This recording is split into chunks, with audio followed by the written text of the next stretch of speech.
You're listening to The Watchers, a show where two women from opposite ends of New Jersey watch TV about motherfucking New Jersey. Finally!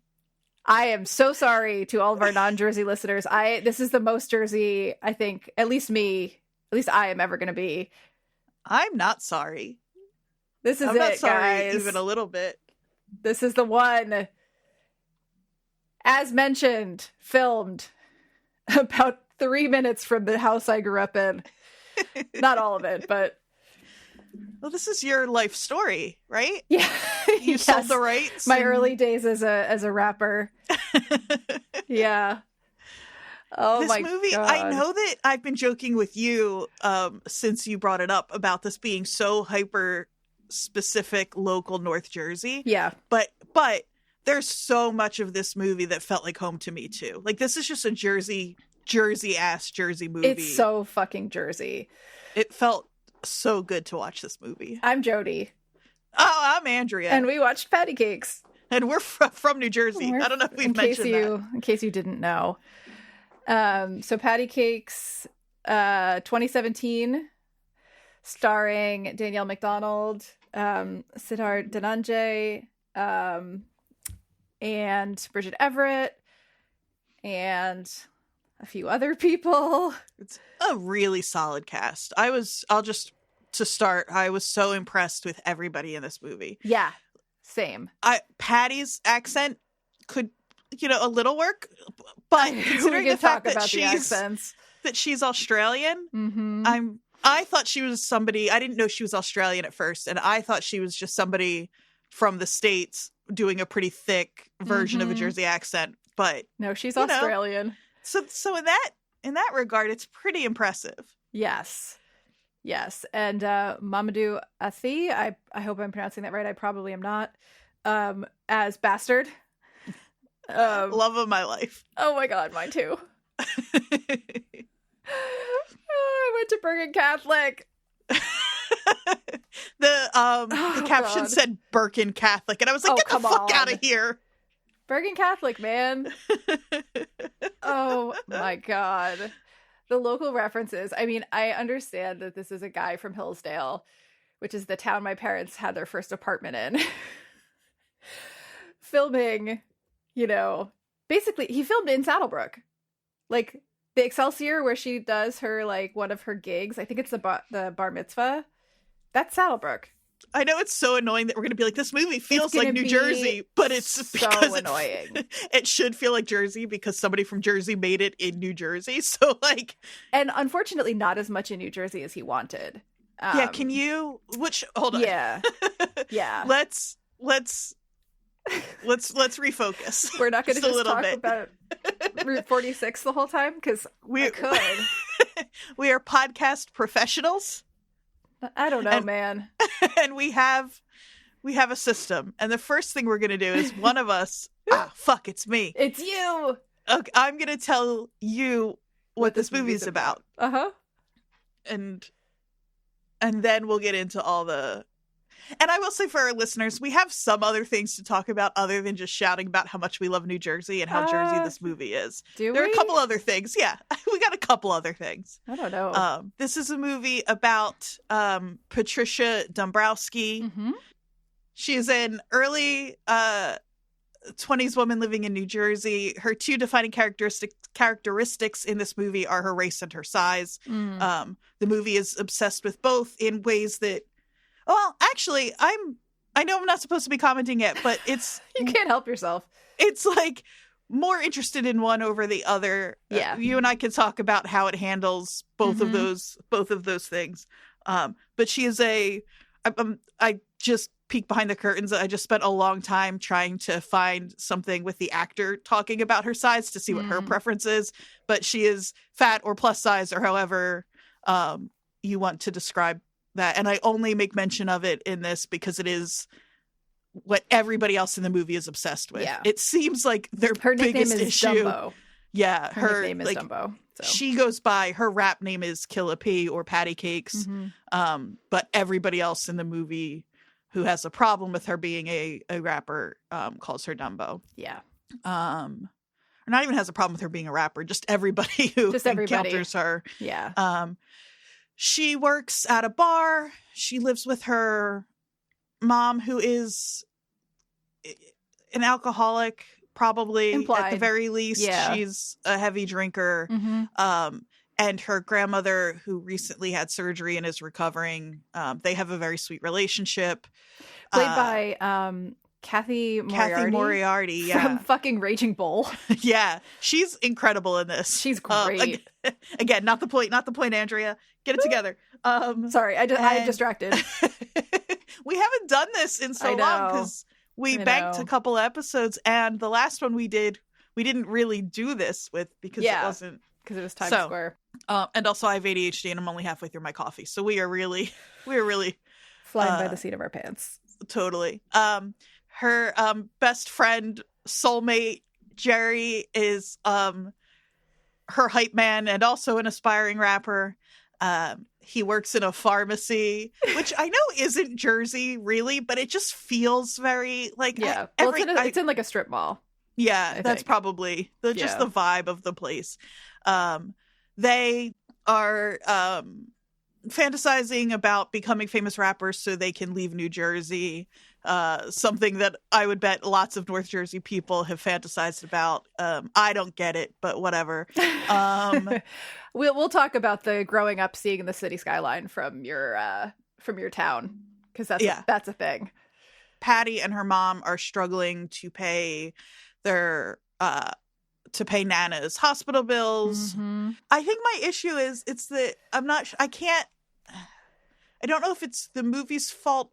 I don't know if it's the movie or me where I'm like, how much of this is like, what's plot point and what's like set piece? Yeah. Like, do we need to talk about like, is Danny his name, the white rapper? Mm-hmm. Danny and Slaz. Like, do we need to talk about them? Right.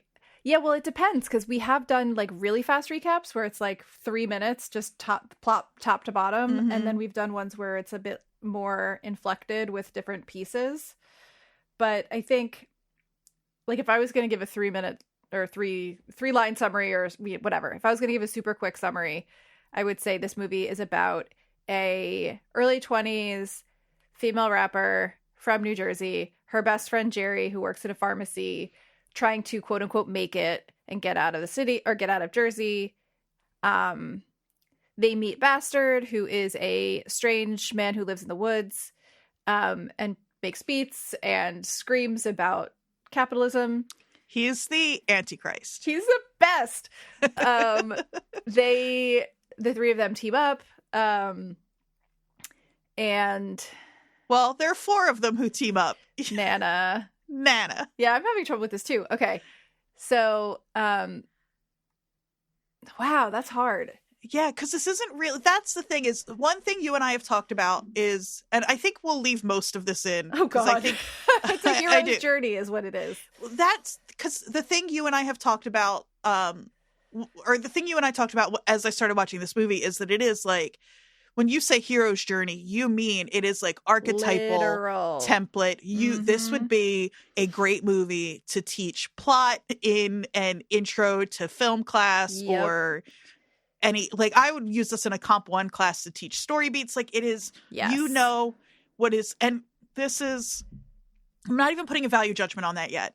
But plot, like point by point, I could tell you what's going to happen next in this movie every step of the way. And in a weird way, I was really, I found that really satisfying for some reason.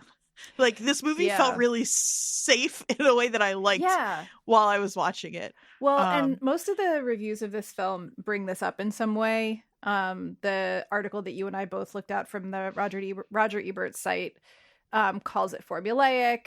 Heat says, I'm just going to read this now. I was going to read it later, but I'm harping on the familiar formulaic elements of the film, not because I'm trying to be mean, but because Jasper, the director, Jeremy Jasper, A visually skilled director who's also a natural with actors foregrounds them in a way that makes them impossible not to notice and comment on. He's sampling the older movies he loves, just like a beginning hip-hop artist samples the records. Oh, I love that. Just like the beginning hip-hop artist samples the records he loves. The breaks are the ones you've heard too many times, and your affection for them is tempered by knowledge that the artist is blatantly trying to treat pop culture nostalgia as an emotional crutch and creative insurance policy. This happens a lot in the early stages of careers. The artist starts by imitating the art that inspired them and then makes them into something new. Well, and I think that there's so much in this movie that feels like fresh and new and specific, and it's really like specific and interesting, that I think it's okay that it's mapped onto something really familiar. Mm-hmm. And it's also like this movie has like a lot of heart, and it's very sweet in a lot of ways, but it's also really grim.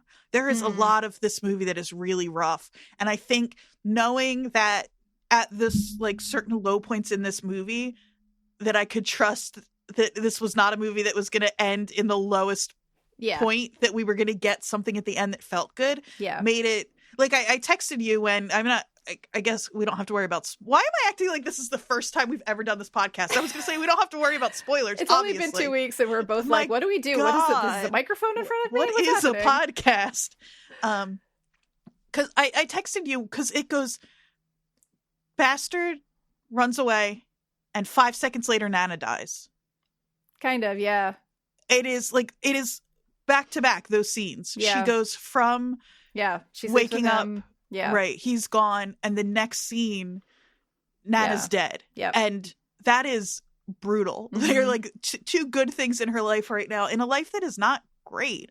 And I texted you and I was like, are you fucking kidding me? And like you said, like, well, there has to be. Yeah. Well, I said there has to be a nadir for there to be a uplift at the end that was really as delightful as it could be.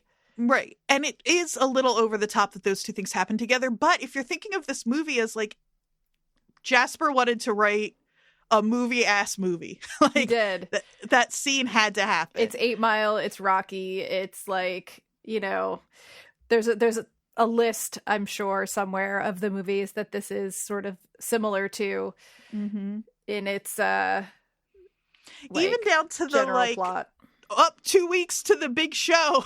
Like, it's yeah. It doesn't feel lazy to me, I guess. No, and maybe I'm giving Jasper a lot of credit there because he's a to be Jersey fair, guy, I think we both are going to. Yes, we're both going to do that because there's something about when you're from a place that is as maligned as Jersey, and especially for me when you're from a corner of it that no one has ever heard of, right? And then you see literally like the route you used to walk to school, like filmed really cinematically. You're like, oh, he sees me. So plot beats. So the major, I would say, the like biggest plot like points, whatever, are that first show at the VFW, which was my first moment of really falling in love with this movie. I just everything about that. The group, it's a rap group, so Danny they're not and good. They're bad. That's what I was going to say though, is that someone who grew up in the local like kind of like local show, local punk scene, there's always one or two bands that we were obsessed with for no reason. That are not good, yeah. Yeah. But they're bad. Everybody's obsessed with them. Yeah. Danny thinks he's hot shit. He's not. He's just the like loudest person in their Goon Squad. Oh my God. Awful. And it's just like him being like her having a crush on the shitbag dude with the crust stash at the pizza shop is like, yum, yum, yum. Yep. It's just like, and he's bad, but exactly. He's bad, but everybody loves him anyway for no reason. Yeah. They have a rap battle in a parking lot. And you know what else? Near a gas station. Kill it. They're just all hanging out in the parking lot, of course. Of course. The thing is that, like, he's bad. I kind of like that Killer P she's not great. No. You can see she's got, like, thoughts and ideas and talent, but she's not, like, she doesn't blow him out of the water immediately. Right. And there's at the end, just to jump, Bob Bastard introduces her to his dead mom. But he introduces her as a poet. Yeah. Which I really like. Yeah. Like, because it's like, it's not just that she is a white girl culture vulture, as OZ describes her, which she is. Yeah. Like, but she does have talent in there. And I like that, like, stripped away, what she has is like a talent for words. And that's there no matter what. And that's what you kind of see. And I think, you know, we're kind of jumping all over the place, but I think, to me, as someone who's currently at an artist residency, the real sort of like turning point comes when she starts speaking for herself and not mimicking other people, you know. Totally. And that's sort of the point of it. I wrote VFW, Goon Squad on stage, Danny rapping shitty misogynistic stuff shirtless. Yeah. Well, and they're seen then in the parking lot after that. He immediately does the lazy thing. Yep. He immediately goes after her size. Yep. His every insult he throws at her is about her size. Yep. And so she comes back at him about his dick, basically. Yeah. And he decides that's a line too far and fucking headbutts her. Yeah. Does not take it well. No. Well, he headbutts her after she kisses him. She says, "You mad, bro?" And she kisses him. It's not really about his dick. It's about the implication that he would have sex with her. Exactly. And he cannot take that. No. And he headbutts her. And that's when the cop comes. She's not a snitch, though, so she won't. She's not a snitch. No. Just even the local fucking cop who's like a little too familiar with every who like grew up there. Yeah. And knows everyone's parents. Oh yeah. I could give you all of them by name. I've talked about the movie theater I worked at. The movie theater I worked at had the local police station had a substation connected to the movie theater because it would get a little rowdy. And those cops would just like, they were just always there hanging out. Yeah. Like, and yep. I forget the cop's name. It doesn't fucking matter. But I love how unseriously everybody takes that cop in this movie. Yeah, exactly. This is also when they meet Bastard the Antichrist. And they see him perform. And he just screams to the like two guys standing near the stage about being sheep. He's got a real serious message. He's more sensitive and sees things than other people. He's got a little manic pixie dream boy. Absolutely. I'm totally fine with it. Yeah. I would have been in love with him and I am in love with him. So it's fine. And of course they go immediately to the diner. The number of times Jerry tries to solve a problem by saying, let's go to the diner, felt it's anytime something bad happens, anytime something good happens, he wants to celebrate. Like it's pandering to a certain audience, and it worked. Oh my God. Every time he said it, I was like, I did try to figure out which diner that was, and I think I realized that I don't think we've talked about this yet. The fact that he wanted to film the entire thing in New Jersey, but because of like certain tax laws, he could only afford like 3 days of shooting in New Jersey. Funny. Where was the rest of it shot? Long Island. Oh. Which is sort of if close you're gonna... enough. Yeah. Yeah, but you know, the stuff that was shot in Jersey was shot very specifically locally, but I have a feeling that diner wasn't actually a Jersey diner. I couldn't find out. Well, my guess is if it were, it would have been one you grew up. It's like it would have been the Saddlebrook fucking diner where my parents had their first date, Andrea. Because, like, if they filmed that movie, like the South Jersey equivalent, if it were shot around 3 towns that I grew up in, I would be able to tell you on site if a diner, even if they had redressed it, like, I would be able to tell you which diner it was. So if you don't recognize it like that, there's no way it was. They would have shot it at the Saddlebrook Diner or something in Paramus, like suburban. Mm-hmm. But so meeting Bastard is kind of their turning point because she sees him at the cemetery when she's, oh my God, when she and Nana are visiting Pop's grave and leaving him a cookie puss. Cookie puss cake! Jody, again, you said pandering. I'm almost crying. I cried. There were several times in that movie where I did that thing where I was like, I was so overcome with like joy that I cried. The like Cookie more Puss than does once. that, yeah. And again, you said pandering. I haven't said it yet. I'll say pandering. This movie is pandering.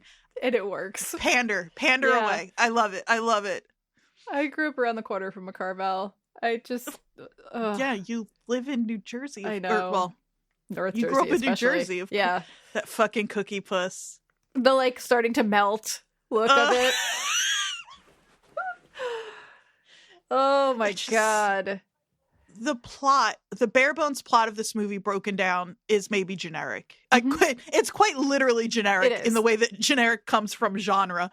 Like, yeah. But the characters and the visual, like all of that is so specific. And like that image, Cookie Puss on Pop-Up's gravesite, like it feels so good because it's so like, no, I have not had that experience, obviously, but it's one of those things where it's like the more specific something gets in a way, the like sort of like better it feels to be able to relate to it, even if it's not. Do you know what I mean? Like, I do, because when I thought I was going to be married to a certain person, was really insistent on having a Carvel ice cream cake at my wedding. It's probably the only regret I have about not marrying that person is that I didn't get to have a Carvel ice cream wedding cake.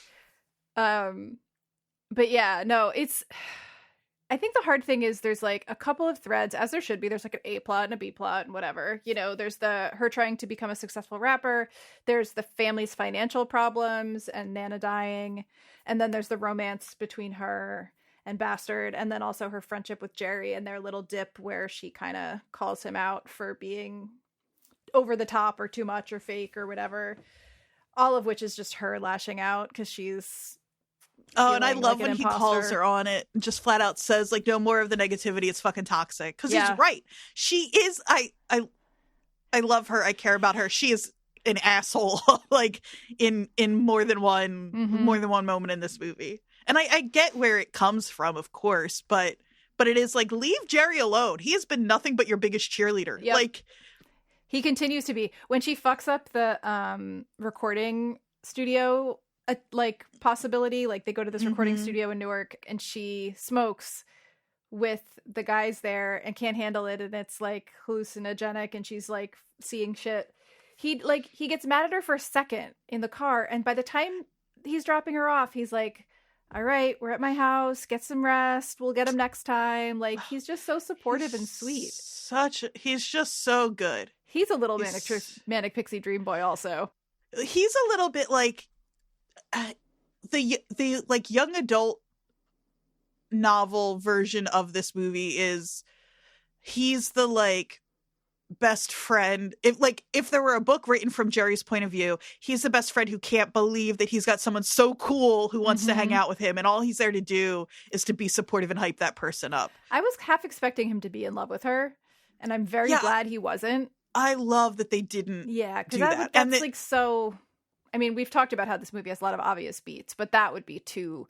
Like, introducing... I like the way they handled the romance in this, actually. Yeah. I think that it was that... That's such a good point. Follow the sort of normal trajectory. The way it would be, he is a good friend and supportive and there for her because he's in love with her. And she doesn't see it. And then she meets somebody who's, like, cooler and more interesting and whatever. And then we have to decide who we root for in that scenario and blah, blah, blah. But that's not what this is. And we went right around that. And I am so happy.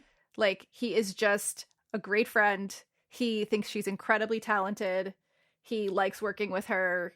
They probably grew up together, you know. And she calls him her soulmate in a way that it's obviously platonic, and it's not, it doesn't feel friend zoney. It's not like he's like hearing that, and part of him is hoping that she means that she's in love with him too. It's not that at all. And then when it becomes obvious that she and Bob Bastard are Bob, I love him, are hooking up, he's like cute about it. He's like, oh, you think I don't see?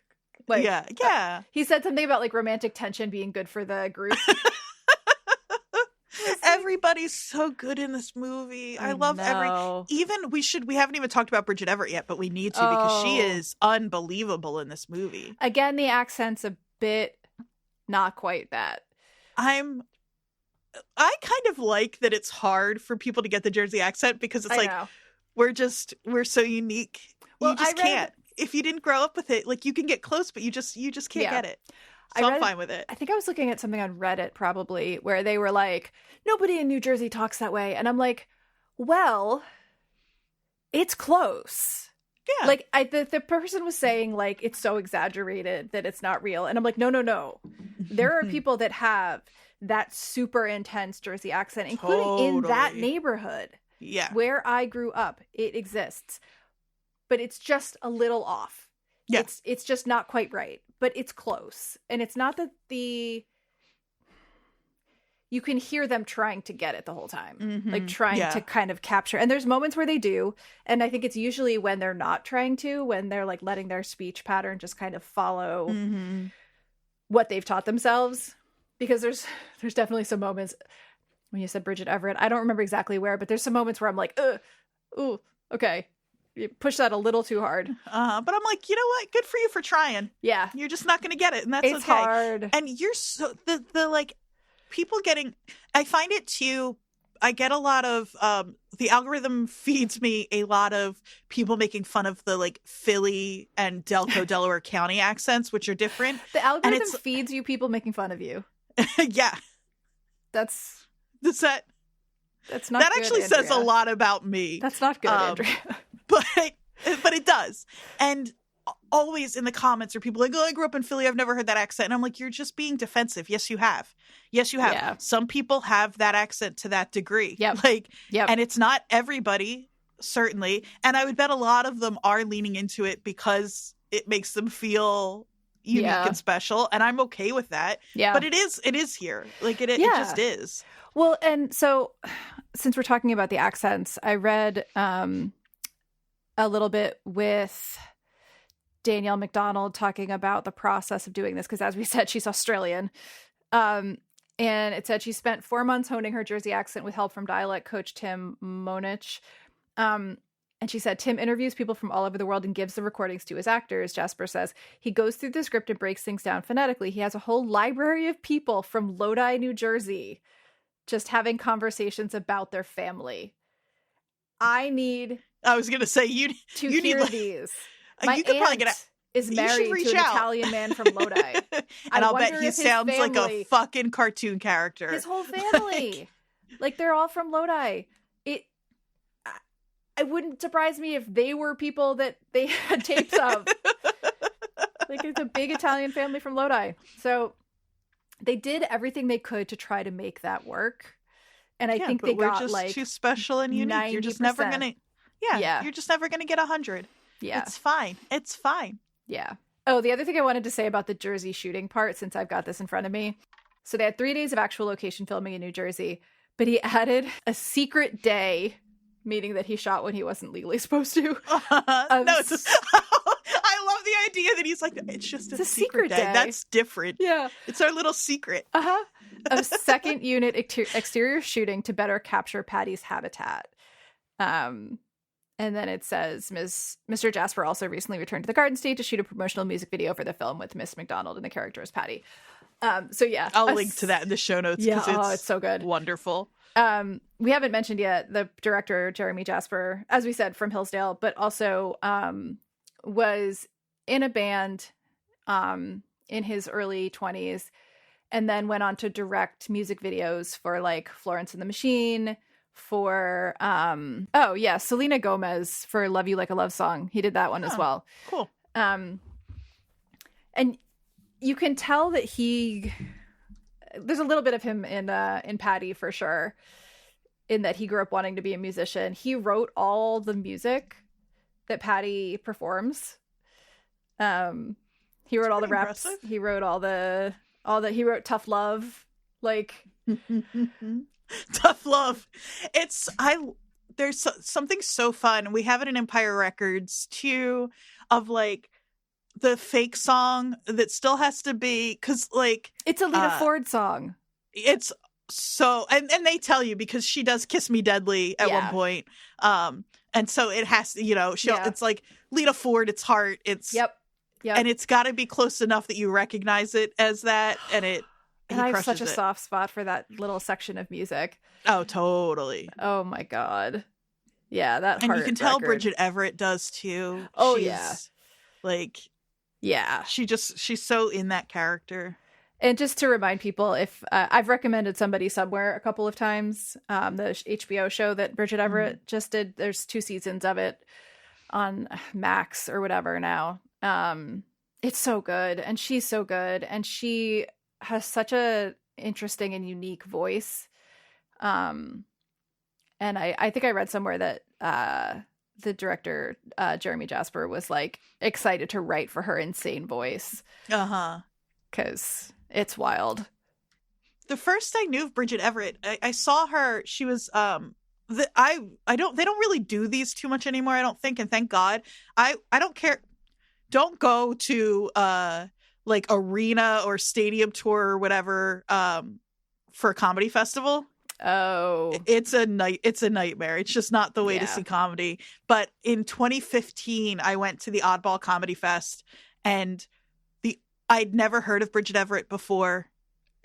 I'm telling you, when I say she's the only one whose set I remember well, that like I could tell you jokes and like things that she did. And when I say like the people on this bill, it was Nikki Glazer, Jay Farrow, Michael Che, Anthony Jeselnik, Nick Kroll, Dave Attell, John Mulaney, Amy Schumer, Aziz Ansari, and Bridget Everett. Wow. And I like a couple of those in there are still like are comedians I really love, and I could not tell you a single joke any one of them told except for Bridget Everett. She stole that show. I believe it. I was familiar with her from other podcasts, to be honest. I listen to a lot of comedy podcasts, and she's popped on them here and there. She's sort of a favorite of other comedians of a certain grouping. And I think I'd seen her in 1 or 2 other like guest spots, and always found her interesting in her like looseness and freedom in her performances. Totally. That's a really great way to describe her, I think. So in this, she is, and it's so funny. So I know you haven't seen Somebody Somewhere, but she's playing in that show someone who's lost a sister and is kind of lost herself and kind of depressed, trying to figure out what to do with her life. And she plays sort of a similar lost character here, but with a bit more anger behind it. The stuff with the mom and the grandma, like, I know. There's no dad in this movie. No. Right? There's a lot of the cliches we've talked about, like alcoholic parent, the stuff with her sort of holding on to her youth, rejecting her daughter's sort of aspirations because they're threatening to her, the jealousy, the bitterness about the things she didn't get to do. The fact that she outright says to her daughter, like, it's your fault that I didn't have a career because I got pregnant. Like, all of that was pretty rough, pretty poignant. Well, that's what I mean about some of this movie being really grim. Like, their relationship is hard to watch. It's rough. Especially because one of the things that makes it where it's not just a cliche, right? Because we've seen that kind of, but it's like they do have love for each other. Yeah, when she watches her mom do karaoke, like, that was one of the first times I got kind of choked up when she's watching her mom sing that Heart song. Yeah. And then immediately also, holding her head while she throws up in the toilet. It does feel more real. Again, it is a total cliche. We've seen it, but it feels like one of those things where it's like, well, it's a cliche because sometimes it's true. Yeah. You know what I mean? Like, cliches come from something real. Yeah. And that's what that felt like to me. Also, we had that kitchen table when I was growing up. Oh, God. I mean, and the, like, the multiple generations living in the house together. Like, I didn't have that personally, but that's super familiar. I did, familiar. yeah. I grew up in a house with my grandparents. Right. Yeah. And my mom. And like I feel like that's and also that kitchen table. I feel like that's also a thing though, that not the kitchen table, but the fact that you know, the grandma passes on certain negative characteristics or personality traits to the daughter, and then the daughter passes that on to her daughter, but the grandmother and the daughter don't have that, right? Because they didn't directly, you know, one didn't raise the other directly in that way, and so they're missing the toxic part of that relationship.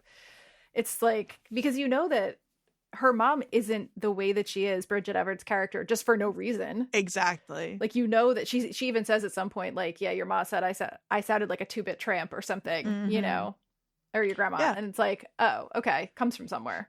Oh, right. Generational trauma. Right. So that's also what's going on in this movie. Yeah.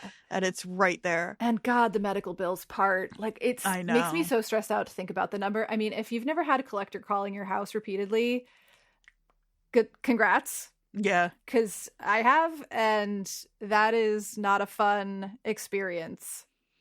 Just like when she has when she has the stroke, and it's like they were barely hanging on. Yeah. And before now more that, medical and bills. and like another thing that's like, right, this is a family that is deeply troubled, has a lot of issues, and loves each other, because she said, like, Patti says, what are we going to do? And her mom's like, well, I'll open another credit card. We'll move things around to see if that buys us any time. And she says, open another credit card, and you know it's not going to be enough. It's like she says, like, we'll see if that buys her any time. And it's not going to. I mean, there's a little bit of an unrealistic sort of idea of medical debt and insurance in this, and that it's so much worse than they make it sound. Like, you can't just open a credit card to cover like any medical bill, because it's going to be so much worse than you think it's going to be. Right. And it's also not really how medical debt works. No. Like, they're not taking, like, she's like, can I pay you for 2 days? Like, it's not really. That's not really how it works. Yeah. You don't pay up front. They just hound you for the rest of your life. Exactly. Yeah. But yeah. But you've got to illustrate that issue some way. And because this movie works the way it does, that threat has to be one that continues to grow across the course of the movie. And that's also, how they do that. When do we think this takes place? Because I don't think it's immediate present. It is hard. It is very hard to tell, because she has a flip phone. I know. And we don't see any other cell phones. And they're watching that. This is another, like, we haven't really, I mean, we're talking about the medical debt. This movie is so much about class that, like, they're watching an old tube TV, and that could be because it's 1999, I guess. Or because but it could also broke. be that these are, we had a black and white TV in our basement for way longer than, you know, was normal. My TV, well, I had a floor console TV, again, like you said, in our basement. I like specifically remember watching like Conan on it when I convinced my family that my room should be in our unfinished basement. Nice. And then I eventually saved up and got myself a better TV. I tried to get them to let me have them at the basement, and they wouldn't let me have it. I had a pretty feral, lawless upbringing, so it was more of the like needing them to help me move the stuff down there was like the biggest issue. The basement in our house in high school had a separate exit. And so they were like, I didn't have that. Right. But that's still how I snuck out. I went down the basement. Anyway, yeah. But, and then I put the better TV on top of the console TV. Amazing. But so it is really hard to tell. I'm trying to think if there's anything that really, because so much of that, she's listening to the radio, which feels like a, none of the cars seem newer. But again, is that just, I know it could just be where she is, but I don't think that it's supposed to be 2017. Right. I don't. I think, and partly the weird roundabout reason I got to this is because I remember the difference we're going to get into Obamacare now, Andrea. I remember. Oh, hold on. This is what you're about to say is really smart. Go ahead. Thank you so much. Can we just I clip didn't mean that? to say actually really smart. No, let's clip it's just that. like No, but like pre-Obamacare and post-Obamacare are actually two different worlds. Obamacare has its problems. We're not going to get into that. It's fine. Things are too expensive. Should have been public option. Anyway, but pre-Obamacare was when I graduated college, and my dad was like, you have to get a job with health insurance because that is the only way that you can get some prescriptions covered, blah, blah, blah. right. And if you don't have health insurance, you don't have health insurance. There is no Medicaid option. There is no public, or marketplace or whatever. And so it was only always tied to your job. And so she's not working any insured jobs. And obviously her mom works in a salon and isn't getting insurance from that either. So it wasn't like, if you're super poor, you can have some shitty version of health insurance that only has catastrophic coverage, Right. which is the case now. Don't. You can get it. It's crap, but it will keep you from, if you're really, really poor, from some of the stuff that I think that's happening in this movie, which is why I think this is pre-Obamacare. I think I'm pinpointing it to pre-2008. Right. It does say a lot about New Jersey, and that I'm like, or it could be 2017. Who knows? Yeah. No, I think you're totally right. Yeah. I mean, the flip phone is the clue, but I think that I think there's other clues in there. It is so funny that it didn't. I saw flip phone and I thought, oh, poor. Which is also possible, but I do think that there is like some stuff that feels very class tied, or like stuff that feels very real and specific in a way that I love. Is one of the things is that like Patti drives that car, which whether it's 2008 or 2017, that is an old. I love that car. That's With the Patti car Cates license plate. I drove an Oldsmobile Cutlass Sierra, so not the exact same thing, but basically, and it was that color. I drove a Chevy Corsica that was tan. These cars are amazing. Stalled at Mine lights. was a 93 in 2001, I guess is when 2002 I would have started driving. I had a Plymouth Turismo. My family had a Duster. And a Pinto and a Hornet, a GMC Hornet. Look up a GMC Hornet. Wild car. All the worst cars. But she has vanity plates, which aren't cheap, but they're not expensive. Like it's just like a thing where like she saved up a little bit of money for vanity plates on her car that was 20 years old. Yeah. Like that is so, to me, Jersey lower middle class. Yeah. Like I loved it.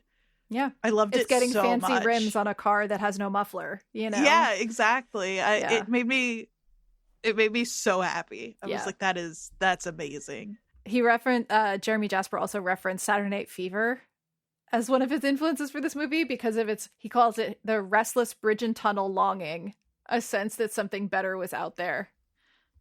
He does, again, this is obviously somebody who grew up in the area and lived a life that feels close to the movie he's shooting, that like so much of this movie is shot with the New York skyline in the background. Yeah. So I said we were going to just briefly touch on that because, you know, you down in South Jersey, you had your view of some trees and some raccoons. And I will say, so just to geographically, South Jersey, Burlington County, you're not seeing a city skyline. That is Camden County.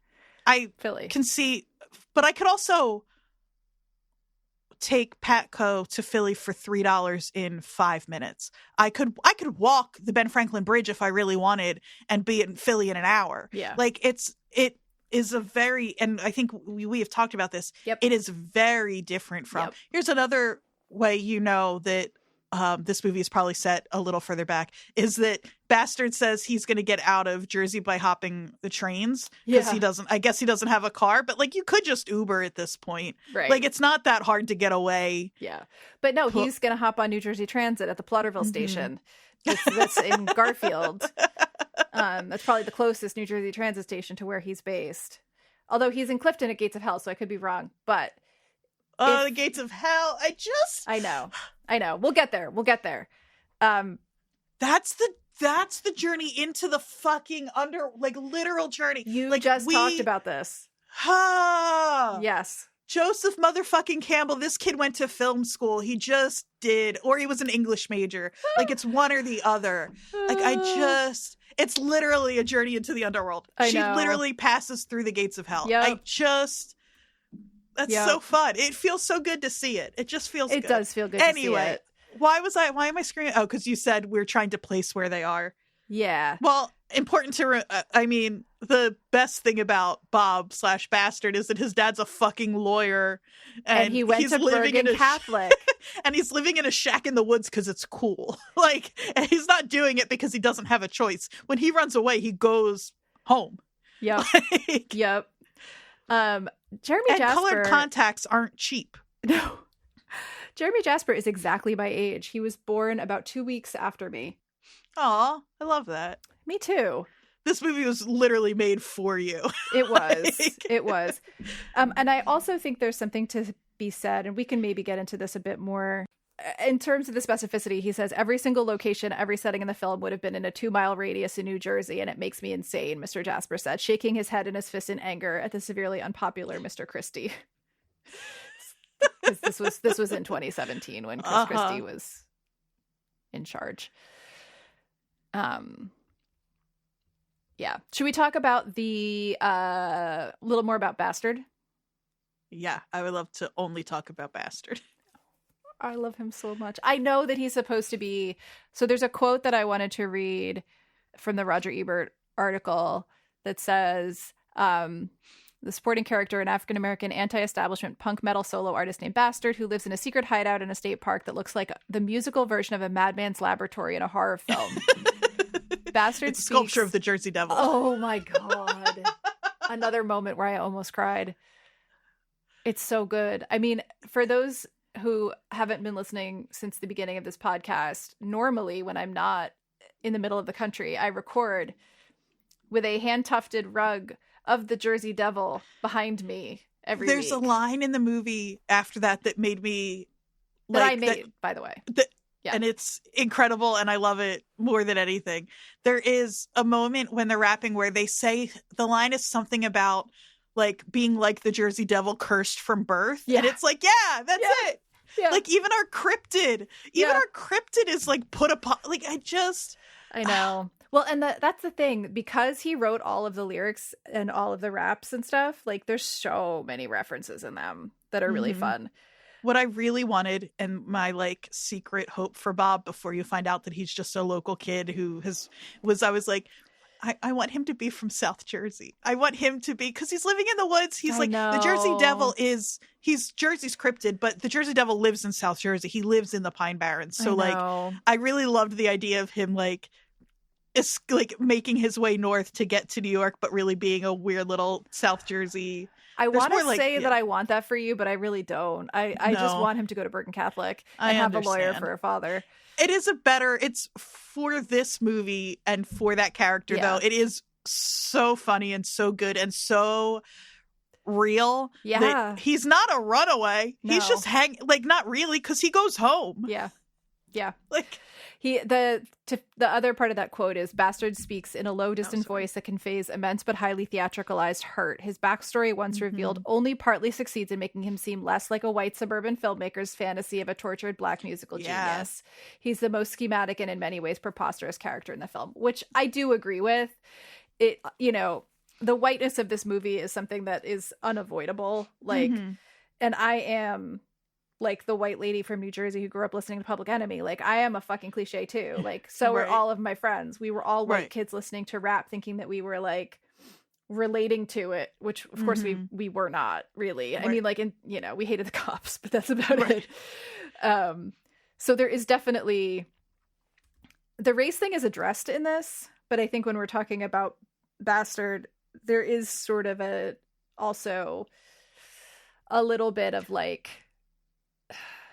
go ahead.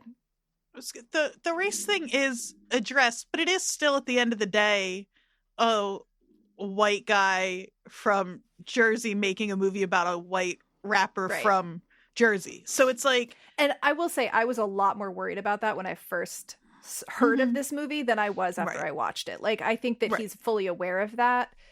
And I do think that, like, Bastard and Oz, the character we haven't really talked about yet, but the rapper that she idolizes, are a little bit of, like, fantasy characters in a way.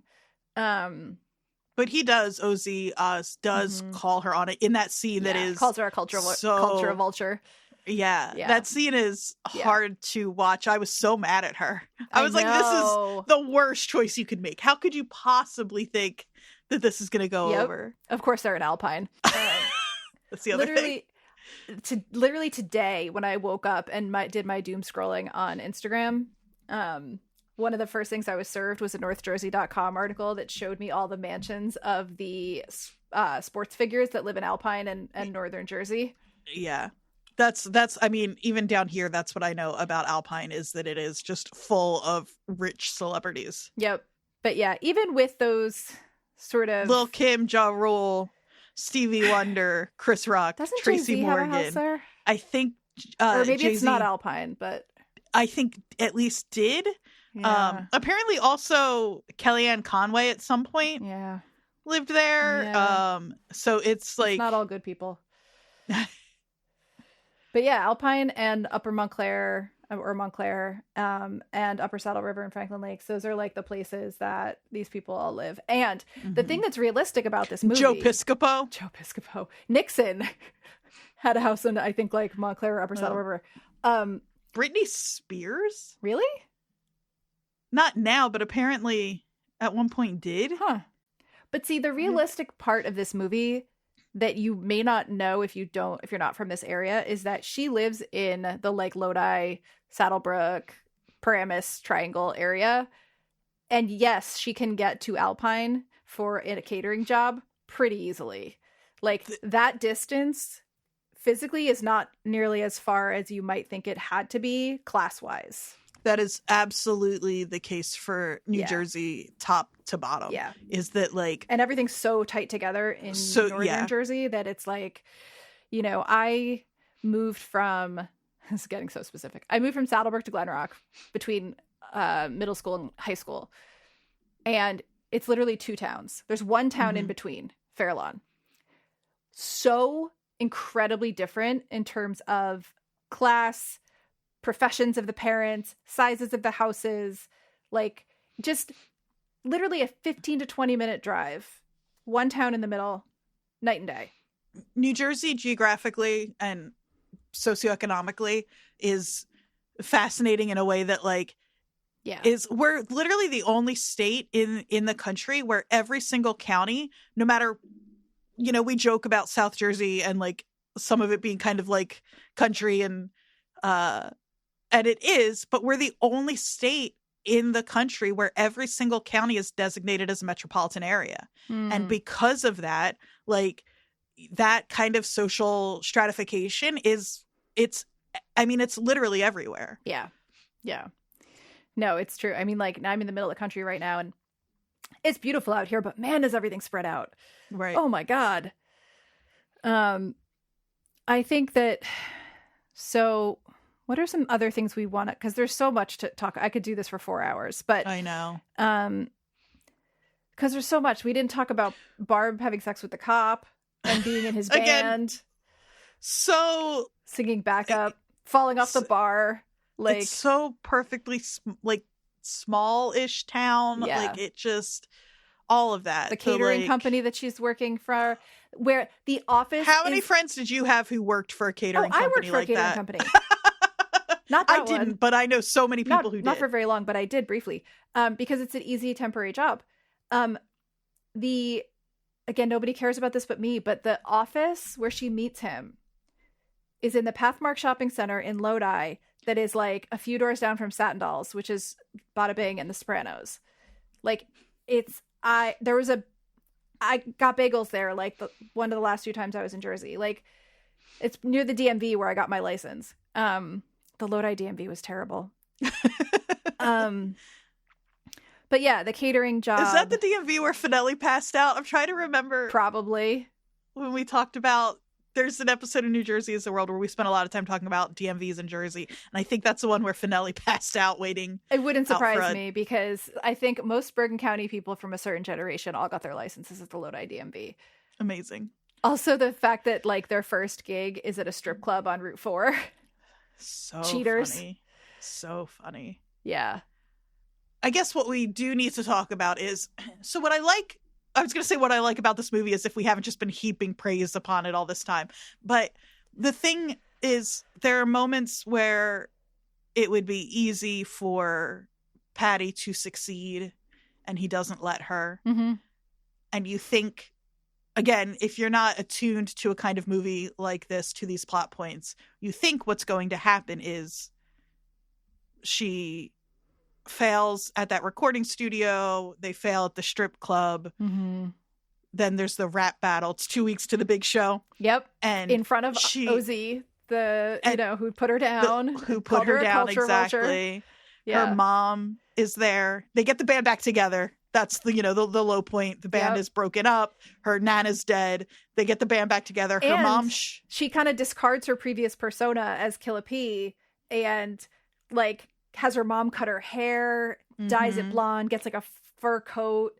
She's, like, embracing her white trashness. She's trying not to be a culture vulture while still engaging in this black art. Like, so it's you're set up for this, like, triumphant end.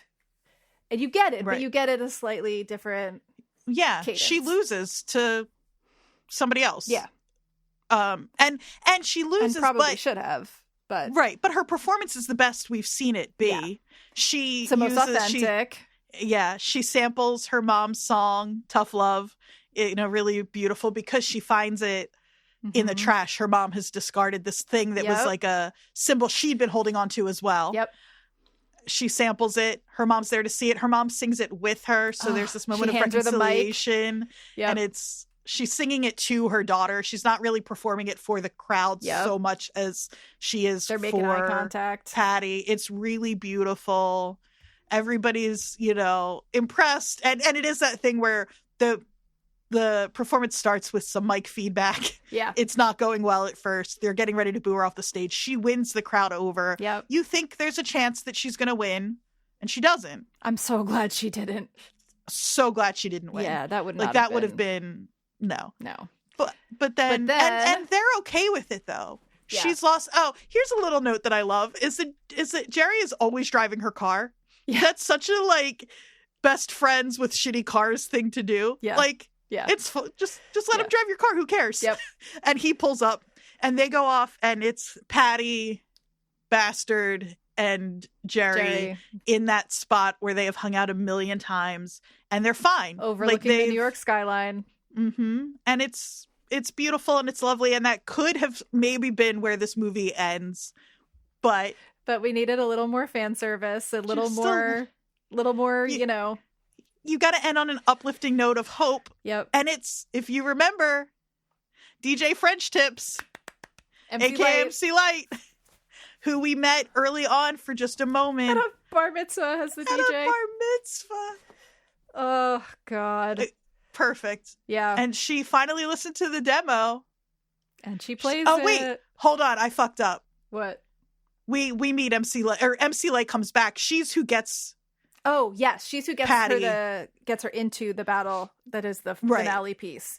So we know that MC Light that DJ French Tips is aware and is she says it's rough as hell. She's right. The demo's rough as hell, but it's kind of hot, I think is what she says. Yeah.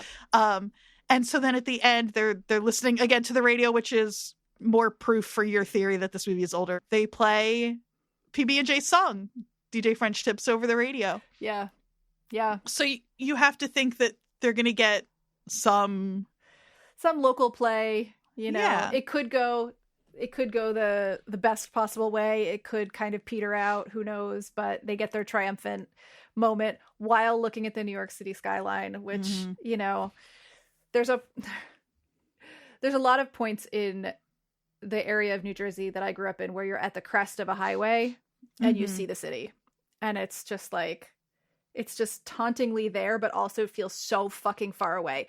That's the thing that I think this movie kind of gets is this idea that you can be 40 minutes, less than that, from the city, and you can still look at the skyline and think that is another world that I have no access to.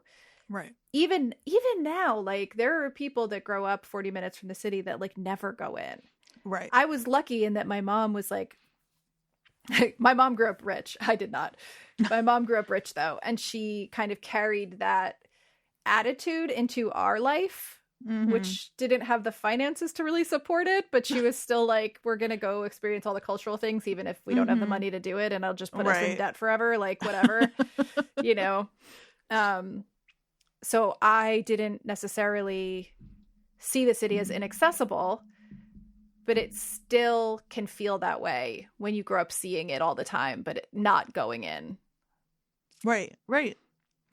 Because it's expensive and hard to get to. And at the time when I was growing up, it was also kind of like, well, we talked about this last week with Times Square. It was like, you know, not always super safe. Right. And Patty's not leaving her mom is the thing. Like, is because Patti is hardworking. Like, she, you know, there's that whole thing with the catering company where she's working her butt off for it, but that money is going right to taking care of her mom in the house. Yep. So it's not just a matter of Patti can work hard and leave. That's not what is holding her back here. At one point she says, when she's fighting with her mom, like, I see why dad left and I'm going to too as soon as I can. And you know that's not true. No, of course not. She's not going to leave her like that. No. Yeah.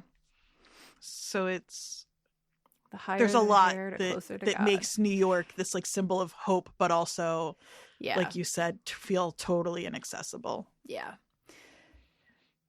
Oh. Obviously it's not a perfect movie. No movie is. Right. But there's just there's so many local references that make us happy, but also I do think that there's, like, when I said I was worried about this movie when I first realized it was about a white female rapper from New Jersey, because that's a thing. Like, a lot of the guys, especially that I grew up with that were white, were very Danny. Right? Oh my God. So many Dannys. Well, and I think part of that is like, again, growing up in Jersey where, like, we've talked about this. Drink every time one of us says growing up in Jersey. Well, because it's like, what am I? You know how you will meet somebody who's like, there was only one Black student in my class. Yeah, there was only I didn't meet a Jewish person. Oh, really? Yeah. Oh, that's interesting. There was one Black student. Well, you're about to ruin my point then. But, you know, it's from the specific county you grew up in is different. Right. And it's like, that wasn't my experience at all. Yeah. And because of that, I think there are a lot of white kids who grow up thinking they can understand and relate to the Black experience because they didn't grow up so separated. And it's like, no, you don't have access and like ownership over somebody else's experience just because you grew up next to it. Yeah. But I think that that gets blurred for a lot of white kids in Jersey. There's a lot of like complicated stuff going on here that I think is that feels like an honest reflection in this movie. Like, and that can be an uncomfortable thing, right? Like, an honest reflection of that sort of like white appropriation of Black culture is not a comfortable thing to talk about, but it's a real thing, you know? Also, can we talk about how terrible most of the men are in this movie that are older and at the bar? Yeah, they're... Oh. But it's an old white guy in dreads with a Jamaican accent at Halloween. That guy... And he's like... I think he's the same guy who kindly invites Patti to sit on his lap earlier in the movie. Yep. These like gross old men just being totally inappropriate, but it just being like, that's part of their character. And we just allow it is also very real. Like, yeah. And that like local bar feel where like that. Yeah. That local bar feel is like, that supposed you just to know... be in Bayonne? Well, that's where Barb's from. Oh. Or well, that's where Nana's from, at least. Yeah. There is a small moment I am so sorry if we have any listeners left that aren't from New Jersey. I'm so sorry that we're doing this, but they've all left by now, and that's fine. That's fine. I'm sorry. There is a moment where Patti pulls up to the bar for her shift, and there's a Raceway Park commercial on the radio. Raceway Park! I fucking died. So specific. This movie knows exactly what it is. Yeah, it does. In just about every way. That local bar thing, my dad was a bartender at VFW for years. God. For years. And I would go visit underage, absolutely, and hang out. I would go on Sunday nights and watch X-Files on the tiny little bar TV and go visit my dad. And then he had a bar that I would sometimes go with him to, that wasn't where he bartended, where the bartender, who was also the cook, you know what I mean? Like, he'd disappear for a few minutes and come back out with French fries, would give me a roll of quarters to play the pinball machines. So you would go to a bar with your dad, and I would go to AA meetings with mine. My dad was a functional alcoholic, so he didn't really fuck with meetings, you know? Yeah. He kind of had his shit together. Yeah. No, I went to the meetings. That's so nice. Yeah.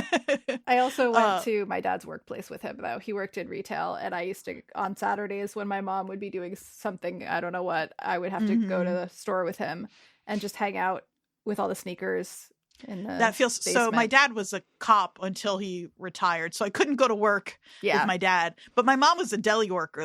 She had a couple. My mom didn't have a career. She when I was very young, she worked in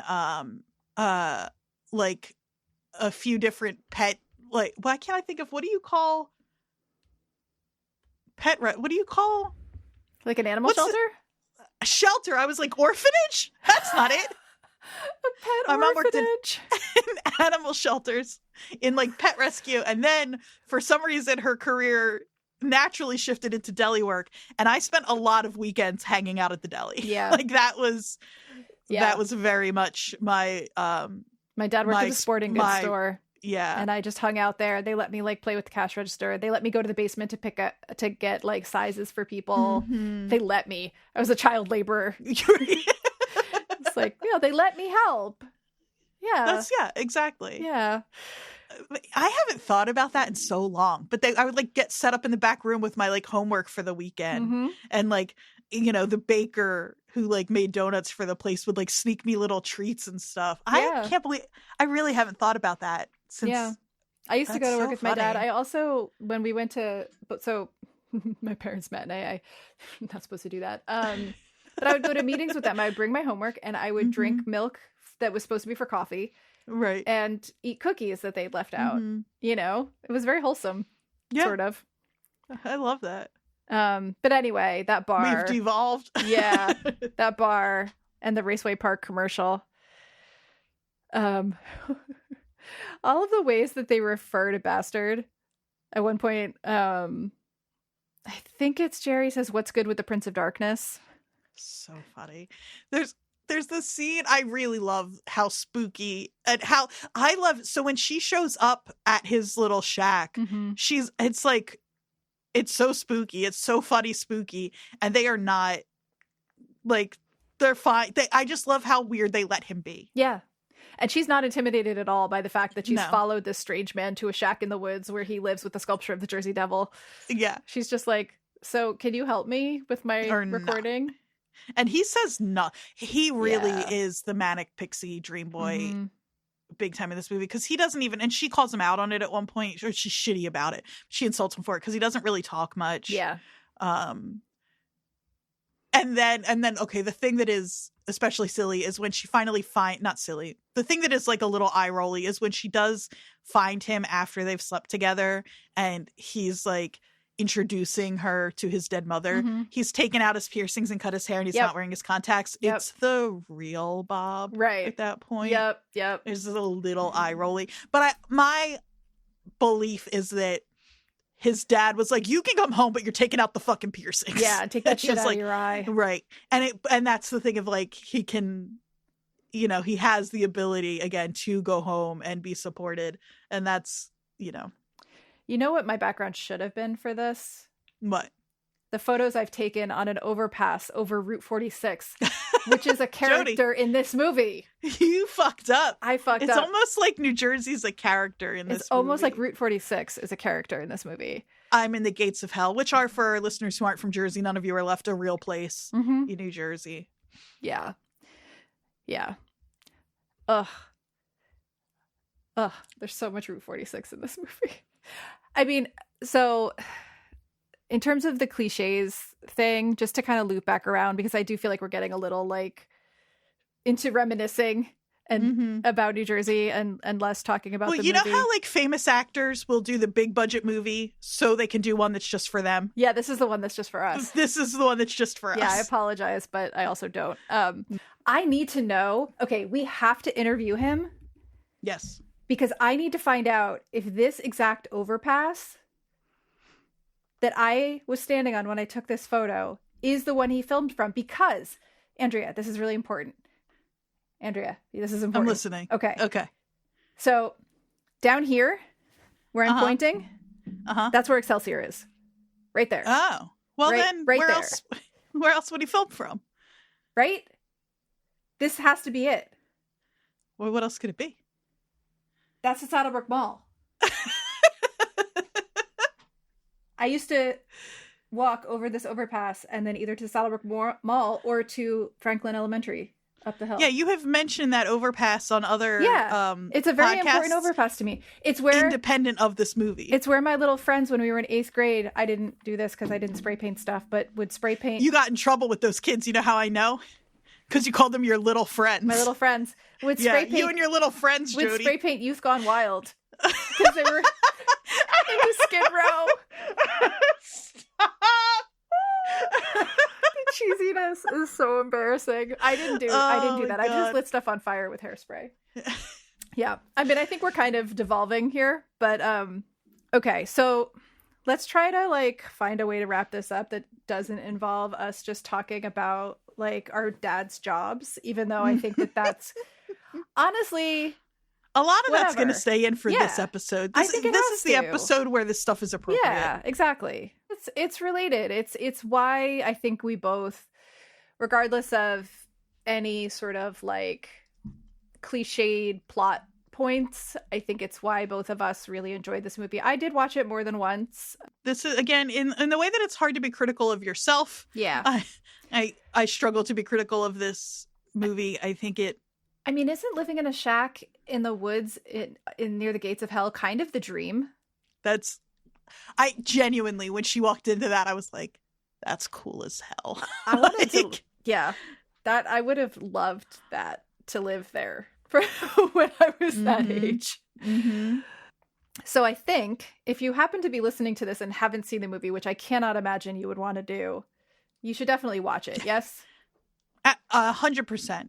I mean, if you want to understand where I come from in my like first 13 years of life, this is... Well, especially knowing that you guys are the same age. Yeah, like, we're exactly the same age. It's that now I get it. What year would you have been 23? Oh, great question. Okay. Thank you so much. So we were both born in 75. So we would have been 1998 or 9, which is around the time you were thinking. With that flip phone. Yeah. And... You know, I think we may be onto something. I think that it probably took place in the late 90s, theoretically, due to the phone, the cars, the overall vibe, the radio, all that stuff. Mm-hmm. The idea of New York being even like less accessible to a North Jersey kid than it is now. Yeah. That feels right. It does. Yeah. Cause I was 23 in 1999. And it's also kind of the height of like white rappers. Cause when did 8 Mile come out? Well, when did Slim Shady LP was 1999. There it is. So I think we cracked it. I think we cracked it. Yeah. And I mean, Danny definitely wants to be Eminem, right? Yeah. Like, yeah. Yeah. Except he's not good at rapping. No. God, the way everybody loves him is so funny. It's so accurate. Just so... There's that one kid who's like, adjacent to traditionally good looking. I mean, I guess he's traditionally good looking, but like he has that icky mustache and he's styled for this movie so that we think he's adjacent to traditionally good looking. Yeah, when he's when he's like making the pizza dough and everything, like, and she's lusting after him. Ugh, boy, was that upsetting. And we all knew one guy that we had a thing for, and we also knew he was trash. It was absolutely and everybody like thought he was great. All right, well, we're gonna wrap up Patty Cakes, I guess. Really, truly glad that this movie came up on New Jersey is a World, which is what made me look it up in the first place. Yeah, and if you've watched it, I would love to hear what you thought of the movie. Yeah, listeners. I really, really want to hear from people from Jersey and not from Jersey. If you're not from Jersey and you made it through this podcast, you're the best. Let us know if you understand us any better after watching this movie. I have an instinct right now that I'm feeling, and I can't decide if I should follow it or not for what I think we could watch next week. Why don't you share it with me and maybe I can help? I know this is coming from a dark place. But there's a part of me that wants us to watch Garden State as a companion piece to Patty Cakes. Oh, I think we should do that. Should we do that? I've seen it, but I think we should do that. Yeah, I haven't seen it in over a decade.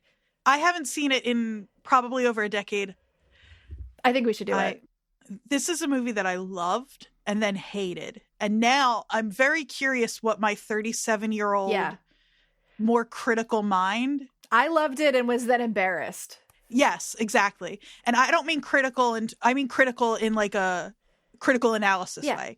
Like, I think that I could come to this movie a little more objective, and I'm really interested to see how I might feel. I know this movie is called Garden State, and I think I've talked about this on the podcast. I don't think of it necessarily as a Jersey movie, weirdly, even though I know it has some like very Jersey. It does. Like the thing that comes to mind is the mom's young boyfriend works at Medieval Times. Mm-hmm. And it's literally called Garden State. And Zach Braff is from Jersey, so. But it's a different part of Jersey, is the thing. This is very specific to like a lower middle class part of Bergen County. It's so specific. Mm-hmm. Right. And from what I remember of Garden State, it's a more upper middle class, like numbed out suburbia vibe. And I think, and a few years, if we're right, that Patty Cakes is set in like 99. Mm-hmm. I think this is like 2004. Mm-hmm. And that move, we cross, not to get whatever, but we cross into the new millennium, and we're post 9/11. Post 9/11, yeah. And so I think there's a lot that it might be worthwhile to. I think it's a good idea. I do. I think it's a good idea. I think that, we'll have to figure out how to frame a group of things going forward. But I do think that it's a good idea to follow this up with that. Cool. All right. Well, listeners, you heard it here. Let's see where we can watch Garden State. Oh, yeah, that's a good point. Max, Google Play, Amazon, Vudu. Oh, yeah. Hulu, Roku. Oh, okay. It's $4 on YouTube. Or a DVD in my storage unit, if you can get a hold of that. Yeah. And we will, of course, talk about the soundtrack. Yeah, of course we will. I know this movie it's one of those movies that has really been talked about a lot, but not with our unique. Not with us. Not post a Patty Cakes watch either. How old? Zach Braff. He's around my age too. 48. Yeah, he's a year older than me. So. But I'm about to be 48, so yeah, Zach Braff is 6 months older than me, and Jeremy Jasper is about 2 weeks younger. This is a perfect movie to pair. Yeah, I love it. Okay, great. Okay, so I hope you enjoyed this mess of an episode where we just talked about very specific New Jersey locations that you've probably never been. And if you enjoyed it, let us know. And if you hated it, let us know. Jody, I know you're less interested than I am in hearing about if you hate us, but we want to hear from you. With it. You can hate us. And you can hate us at WatchersPodNJ on Instagram or WatchersPodNJ@gmail.com or leave us a scathing review on Apple Podcasts. Where can they find you? They can find me on Instagram at Jodie_Mim, JODIE_MIM. Right now, my stories are all photos from the 90s, mostly around New Jersey. So if you're interested in, a fantastic companion piece to this episode is Jodie's Instagram stories. I'm very quickly moving into the later years of my archive, and right now I'm in the 9/11 era, and it's not pretty, but I'm going to get out of that soon. Jodie's in her 9/11 era. Oh, God, that's a terrible sentence.